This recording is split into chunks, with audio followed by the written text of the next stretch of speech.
Hi guys, welcome back. Thank you so much for being here. Welcome to another thrilling episode of Need More Coffee Please with Cisco and Melissa. I'm Cisco. I'm Melissa. And like I said, thank you so much for being here. We're going into part 2 of the stroke series. Last week we left you off with myself being life flighted to downtown Fort Worth.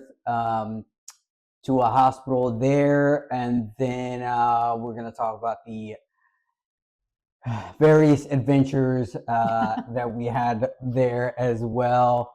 How a short time turned into a long time, but the Lord came through. Obviously, we're still here. So many people came to support us by both physically being there and just by being there in their prayers as well. So we just want to give a big thank you to them for doing that. And it just goes to show just the power of prayer, the power of God, and the power of community, and just the ability for people to get together and pray. You know, thankfully, I think the fact that we've lived in so many places as we've met so many people from across the country, from California to New Jersey to Colorado to Texas, as you know, thankfully we've made some friends along the way and some good Christian friends as well that are willing to pray and to help us out. So that's been a huge blessing for us. And with that, I'm going to stop talking and I'll let Melissa take it away.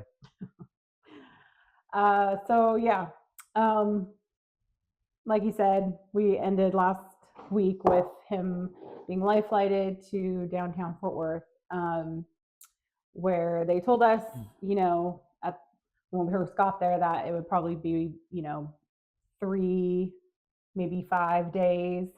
I don't even know if it was that long at the time. It was like a few days that he was going to be there.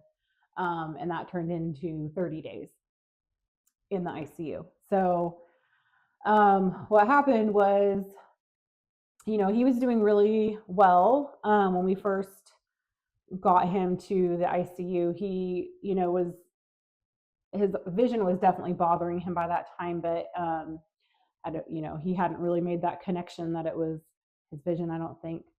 And we just thought like his head was hurting, but he really wasn't like opening his eyes a lot. Like he was definitely aware and talking, but like he wasn't, opening his eyes. So, but that was the worst of it. And then the second day that he was there, his neurosurgeon had come in and she had told me that, one of the like pretty typical things that they do or end up needing to do is place what's called an EVD. I don't remember what I know we should have looked it up. I don't remember what the like full medical term is. It's something crazy, but we just always referred to it as the EVD, and that's what they always referred to it to us as well. So it's basically a drain because where the stroke happened was, it being at the bottom of the brain and the base of his spinal cord. You've got spinal fluid moving through your head and going down into your spinal column. When it's very inflamed and swollen, it makes it very difficult for the spinal fluid to flow down like it's supposed to. So it can build up in the head and cause a lot of pressure and pain, and which obviously you don't want. So the EVD is a drain that they put they drill a hole into the head and put that was one of them. And they put a tube in there, and then that tube runs, anyway, it's a whole thing. So it's a little precarious because they can tend to pull the tube out, and that is not good. Thankfully that never happened. That was like the one tube that he, praise God, did not pull out. But everything else he tried to. Yeah, So I attempted. and he did try to with that one, but he never did. So anyway, they didn't think that they were going to have to place that. And then obviously eventually that changed. So that day she had said, we're not, it doesn't look like he's going to need it. Cool. And then that afternoon, like early evening, he started to get more and more just agitated, and he was forgetting everything I was saying, like the second I would say it. Which is not completely abnormal, but I think this time it was. Just a little more extreme than normal. Yeah. So I had spent the entire like afternoon, evening, well into like the late, late night hours, trying to keep him in bed. He was constantly trying to get up and go to the bathroom. He needed to get up and go to work. He was like, that's not normal for sure. He was wanting to be anywhere but in that bed. So it was just like a constant, like, no, you can't get up. No, you can't get up. And so I had alerted the night nurse when he came in, or before I left, because at that point I was exhausted. It was probably around midnight that I had left. And my brother had come in with me, and was there and like witnessed the whole thing, like just his, slow deterioration of his like mental state. And so we had, told the nurse. He reassured us he's not going to get out of bed. Like, there's a bed alarm, that we set, and it will alert us. So long story short, I got a call the next morning that he had in fact got up 39 times that night. He had ripped out his IV. It was a mess, like absolute chaotic mess. So he had fallen. They told me, that because I asked if he had hit his head, and they said no. They didn't think so because they asked him and he said no. And I was like, okay, he forgets like literally the second something happens. I wasn't in the right mind to answer any questions. No, not at all. So now that we have seen like the scans and everything from the hospital, we're pretty sure that he did in fact hit his head. That night, prior to this, no hemorrhaging was showing up on the scans, and after this there was. So we were not aware of this. Story for another day. But yeah, from that point on, it just went like horrifically downhill. So the next day when I got there, he was in like a horrible state of mind. He was kind of like a computer, like malfunctioning or shorting. Like he was just constantly on a loop answering phone calls for Charles Schwab, which was his job. Answering phones, as in just like repeating the greeting intro, which they drilled into us, right? Yeah. So he was just like repeating that, and then he was making in and out orders. Maybe he was probably really at hungry. least it wasn't McDonald's. And putting in orders for the restaurant he worked at. Like, it was just like, what is happening? Not at all something you ever want to see. Like, it was, I won't even say, at that point it wasn't even funny. Like, it was obviously terrifying. There was a lot of funny like things that he said and did, but that was not funny. So it was just downright scary. Our families had come in that day. So, my sisters had come in and like seen him in that state, and we were just like, what is happening? And eventually his neurosurgeon came back and said that they were going to need to place the EVD like immediately. So they did. And the second that was all in, he was completely back to a pretty like lucid state of mind. It was pretty crazy. Like, someone flipped a switch and he was, pretty much back to himself. So that was very relieving. And from that point on, it was fairly like not super eventful until about a week and a half later. So yeah, it was about 10 days from that point that he went completely unresponsive and needed to be intubated like right away. They called code sepsis. It was terrifying. They were trying to send him home, and that had been that whole, 10 days had been preparing for him to go home. At that point, he wasn't supposed to be going into inpatient therapy or having to go to a day neuro, which is a really intensive therapy where he went for like 6 hours a day, 5 days a week. And he wasn't going to have to do that. So it was just going to be a little bit of outpatient therapy to help his balance. And that was pretty much it. However, all of that changed. So he went completely unresponsive. They had like I said, they had to intubate him, call code sepsis because he had a crazy fever that all of a sudden came out of nowhere.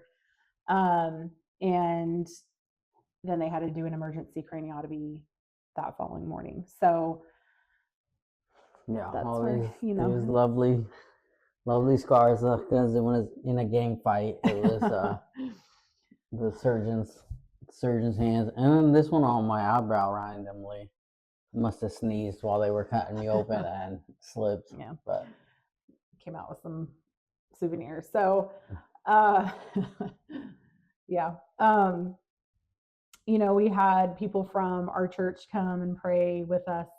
It was me and his parent and Cisco's parents the morning of the surgery, and 3 of the 2 pastors from the church and another lady came and prayed with us, and that was like so huge. I was a mess, because it was major surgery. They're cutting into his brain, and at that point, we weren't sure.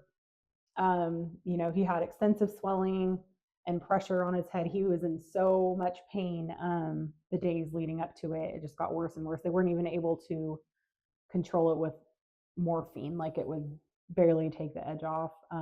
They had him on every narcotic, like trying to control it, which didn't make any sense to me when they were trying to send him home. And I'm like, he can't even, isn't even out of pain on morphine, which you need through an IV. So anyway, it was just crazy. So, but we went from him coming home the next day to craniotomy and, almost losing him in a very short amount of time, which, just felt like exactly what had happened in the ER. When they told us he had an ear infection, and then the next second he was getting life flighted to Fort Worth. It was just crazy, very like jarring both times. But so thankfully, the craniotomy was successful. They didn't have to like leave out any piece of his skull, which a lot of times they do, just to like allow the brain to swell and heal a little bit. But it was just blood, and there was no active bleed site, which means that it had been there for some time. So also leads us to believe that he had hit his head when he fell, which is unfortunate. But the Lord knows, like, there's obviously nothing we can do about it. We can't go back and change it as much as we want to, and he obviously did it like, or allowed it for a reason. It's pretty wild to think of all the things that he literally lived through. One of the things, so the day that he did, or I guess the day before he fell, so the first day in the ICU, there was another family that had come in, and we had seen them in the waiting room, the wife, and there were 3 teenage sons and a couple other family members. And we weren't aware of what the situation was at the time until a little bit later on, but we just saw them like completely fall apart. And it was absolutely heartbreaking. My boys were there and, watching the whole thing, and, and it was hard for very hard for them to see too, because their dad was in there too, and we didn't know what the situation was. And it was just, so we felt for them and felt with them in a lot of ways. But we ended up finding out later that it was a 35-year-old dad, and he had passed away. He had internal bleeding that they weren't able to stop. And, it just broke me, obviously, because it was like a situation that we weren't necessarily in the same boat, but kind of, and unfortunately he didn't make it, and I remember telling Cisco, after they placed the EBD and he was back to a lucid state, and, we told him what had happened, and, he was like, I've, been laying here thinking, why me, but then also, why not me? And then you hear about this other young dad who is, 10 years younger than him. And it's like, why did he not make it? And why did I, and there's just so many of those questions that, we can't answer, we will never be able to answer on this side of heaven. And, it's humbling. You want to be like, I'm so thankful that it wasn't him, but then, you do struggle with the fact of well, but then why did that family have to go through that, and, it's humbling. And, I think I just said that. So it's all just a lot of emotions, that you feel in these situations. And, but then at the same time, I think you feel like an obligation to. Yeah, there's definitely a lot of questions and a lot of asking why, like you said, asking why this happened to me in the first place or happened to us.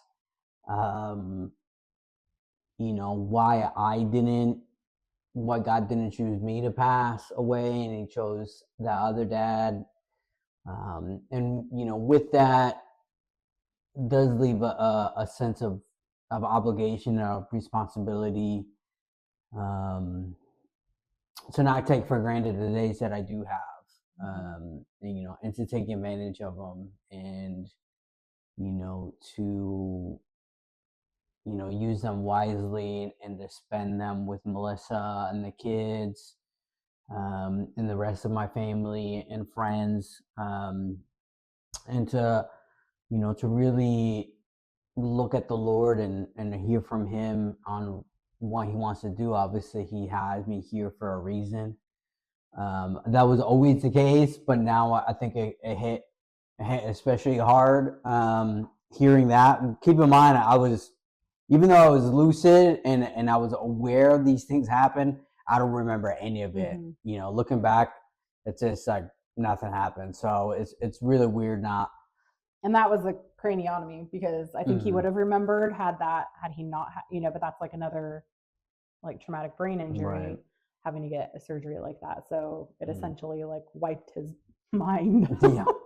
Which is good. Which is, again, is good, because a lot of stuff, gnarly stuff happened, obviously, and it's bad because I can't remember some of those things. So, the Lord has me, has us here for our reason, has you here for our reason. Don't forget that, and I think this was a really good reminder of that, to us, that he has a plan and a purpose. It definitely puts, life and our purpose here in a completely different perspective when you look death in the face. It's, you really come away, you can't walk away from that not really rethinking everything about your life. Yeah, so I want to end this with just a little bit of a story time. I mean, I know this is always story time, but there were just some really crazy cool things that had happened. I mean, now they are. Okay, so leading up to this was probably about 6 months maybe even a little bit more before the stroke had happened. We had gone to a members meeting at the church, our first one, and they had, a couple of the members of the prophecy team just come up and do like a short, like whatever the Lord had shown them during the meeting. So a lady went up and she was very emotional, and she said that, the things the Lord had shown her had made her like very emotional, and had, she was crying. And it was just really sweet. And so the prophecy that she had was for Cisco. And she said when he walked in, she saw a vision of him walking down a road with, holding on to his father's hand, that he was like a child. And she said, it wasn't your earthly father, it was your heavenly father. And she said, the thing he wants you to know is that you weren't holding on to him. He was holding on to you, or he is holding on to you. And there was a little bit more to it, but that was like the major point of it. And, at the time, like, it was very sweet. She was even crying, like saying it, because you could tell it had really touched her. And I've seen her give prophecy since then. I've never seen her cry in them. So that one was, I really know that one, like impacted her, whatever that vision was. So, at the time we were really touched by it. It was very, very sweet. But it didn't really have like a huge meaning to us, or to him, and this is the first time I've ever been prophesied Yeah. over in all my years. So I honestly didn't know how to take it. I was definitely very touched, and seeing her emotional made me emotional.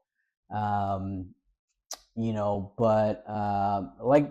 even the church and the prophecy is really good at saying, like, just because we say it doesn't mean that it's going to be 100% true, that it 100% applies to you. This isn't thus saith the Lord situation. It could or could not apply to you, and or it might be for the future, right. You may not know, which in that case I think it was like, right. Yeah, for sure, was definitely. So and I, and this had happened like so many months prior. I kind of forgotten about it. In the night that after he was life flighted to downtown, and I was sitting in the ER with him before he got admitted into the ICU, my friend in Montana, we were texting, and she texted me and reminded me of that. And it was like, I don't know, like what's happening now happened then. I just broke into a million pieces, because I was just like, oh my gosh, like that was for now, and that was a message that really kept coming back the whole time that he was in the ICU, was that the Lord was holding him, and that meant everything to us at that time. Just knowing that he was in his hands. And anyway, sorry. So about another situation, a month before he had the stroke, it was actually probably like, it was less than a month, maybe about 3 weeks. I had gone home to Chico to visit my family, and we were surprising my nephew. So I'd taken Violet, our two youngest, with me. Sorry. So it was me and my our two youngest kids. And a couple days before we left, I was listening to a podcast that we love, and they had a guest on there, and her testimony was just insane, so good. Which most of the testimonies they have on there are, so that wasn't like out of the normal. But there was just so many things in her testimony that I was like, I have to meet her. And I don't really, like, I might get that desire, you know, to be like, oh, I really want to meet that person, but it's not like this, I have to. And I was at work at the time, and I literally like went to my phone and was like hunting her down on Facebook because I was like, I need to meet her. And I messaged her out of like, I don't know her. I messaged her. That is not something I do. Like, to someone I've never met before, have no relationship, or like, you know, like we have a mutual friend or something like that, like nothing like that. So so I messaged her and I was like, I'm going to be in Chico. She lives in Chico. And I was like, do you want to meet up for coffee? Like, I just feel like this, like, unrelenting feeling, I need to meet you. She was like, and, you know, and thankfully she was not weirded out by it. Really, she said she wasn't. And she was like, sure. So anyway, I went home and we met up for coffee. And she also has an amazing gift of prophecy, turned out, and just other amazing gifts. But anyway, she told me when I walked in, and I didn't know this before that, but I walked in and she said that she had a vision of a 3-stranded cord going over a cliff. And she said, you know, the 2 strands on either side were white, and then the strand in the middle was gold. And she said it went over the cliff and the whole thing turned into gold. And she said the 2 white strands represent you and your husband, and the gold strand represents Jesus. And she said, and when, you know, when you went over the cliff, you became, you know, like your relationship, your marriage became unbreakable. And at the time I was like thinking, oh, well, that was probably the fire. Like, okay, that makes sense, you know. Turns out I don't, it wasn't the fire. So, you know, that was pretty crazy. And then she had told me later on, you know, a little bit before we left, that, you know, after we had been talking for a little bit, she said, you and your husband are going to have an amazing ministry, and it's not going to be tied to a church. And again, at the time I was like, okay, like, you know, on one hand it made sense because we never really wanted to be part of a church ministry ever again. But then on the other hand, I was like, we're not looking at all to be in any kind of ministry, you know, like maybe down the road. But, you know, so I kind of just like tucked that away, like, whatever, maybe that's obviously not right now, like maybe for the future, way far out. And I had told him, and we both were kind of like, Yeah. okay. That's cool, but Yeah. you know, yeah. I don't know how to So take that. I know. But those, I had completely forgotten about that also until I think it was right after his craniotomy. My brother and I had gone to lunch, and we were talking just about everything. And all of a sudden I was like, and I started telling him, I'm like, oh, I never told you about when I went to coffee with Laura. And I was like, oh my gosh. And it all came back, and I was like, this is crazy. Like, she had told me all, like, you know, and there was more that she told me in that very small, I mean, we were probably there for an hour. And anyway, I just want to say all of this because God obviously knew what was going to happen, even when we had absolutely no clue. And he was, I mean, I can't, I don't know if preparing us would be the right word, because that, you know, we were not, that's not prepared in the least, but it just was so comforting when I you know, remembered all of these like really divine situations and appointments of, he knew, and he wanted me to know that he was, you know, that he knew, and he was taking care of it. He was there. He was there with us. He was there when it happened. None of this was a surprise to him, even though it was to us. And, you know, I just think for any of you that are going through something, none of it is taking him by surprise. He He knew before it was going to happen. He knew while it was happening, while it is happening. Um, he's there with you. He knows. He's known before the beginning of time. And he has a purpose in all of it. I know that can sound like kind of Christianese. And I know during it, like,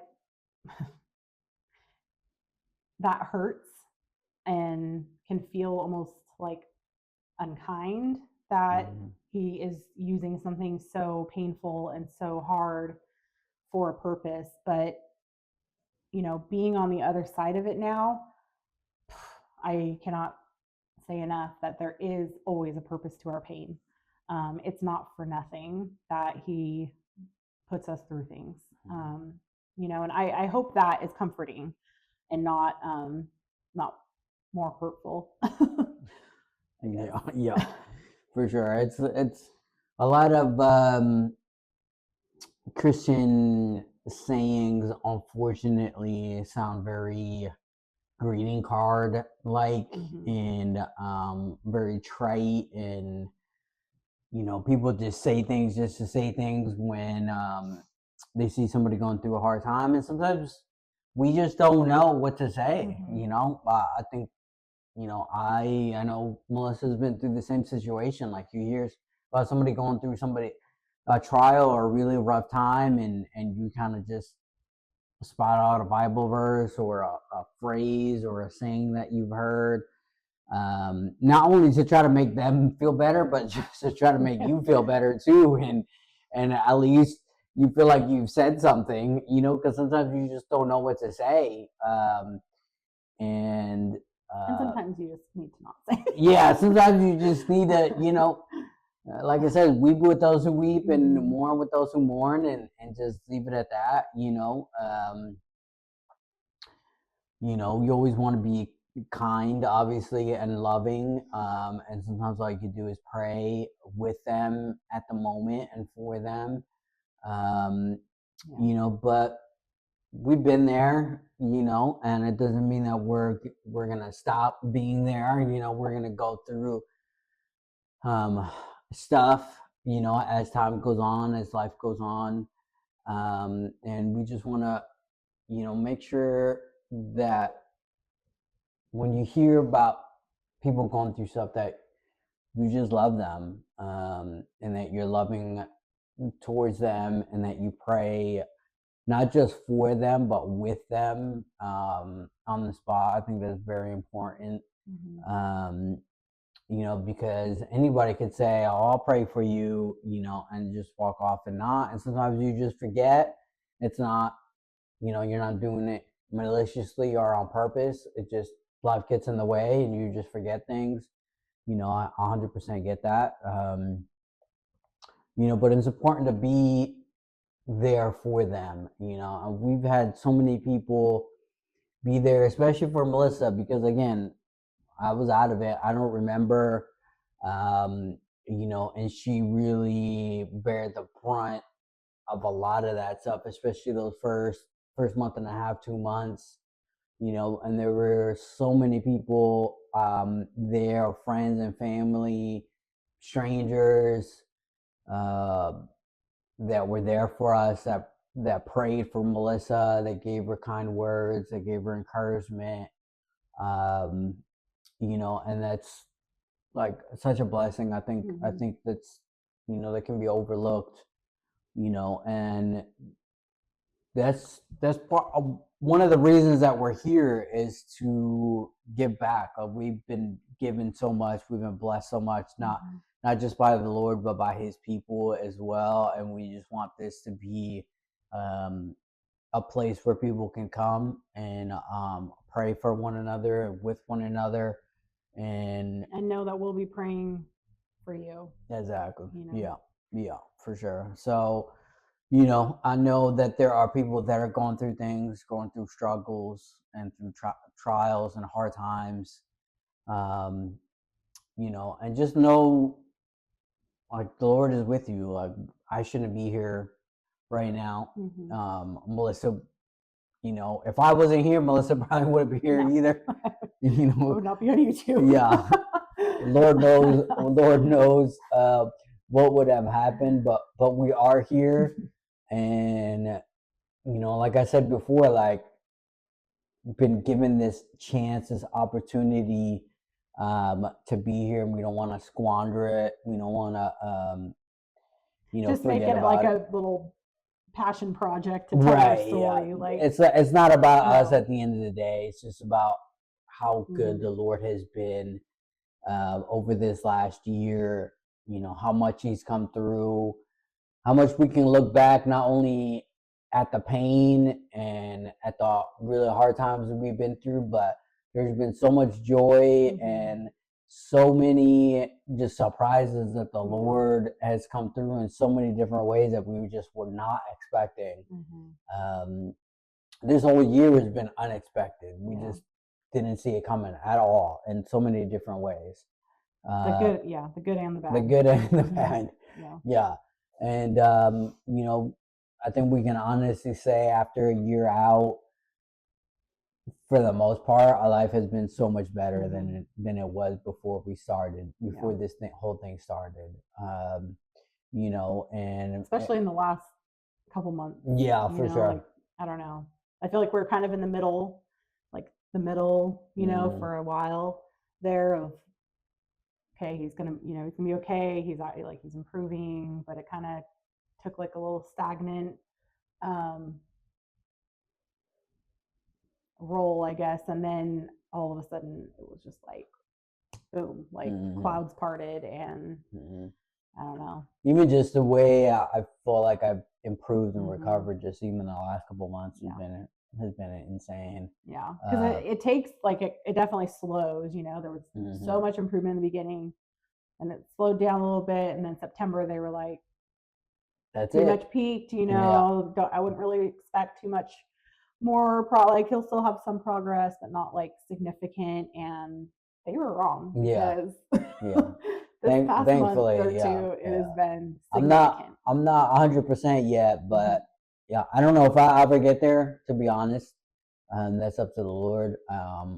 But I'm really blessed and happy to where Yeah. where I'm at Way more than we could have asked. and what I'm able to do. And so we just want to encourage you guys with that. Mhm. You know, we want to let you know we love you, and we know that the Lord is doing things for a reason for you. And, you know, please share if you like this. Please share in the comments if you're going through anything, if you Mhm. have any prayer requests. You know, if you see other comments, encourage others, pray for them, you know, and let them know that you are, and let us know who you are, where you're from, you know, what you're going through, and you know, all the YouTuber stuff, like, comment, Like and share, subscribe. subscribe, all that. You know, we love you. We look forward to see, you know, what the Lord is going to Mhm. do in and through you, and because of this. So Yeah, come tune in next week, same time, 3 p.m. and or Monday at 3 p.m. We'll continue on part 3. So we'll go, you know, after the craniotomy and moving into inpatient therapy and all of that. So um, it's a long story, but it was, you know, we feel like all these details and everything are important, you know, and so, but yeah, thank you so much for being here, and we'll see you next week. yep, thank you, love ya. Love you.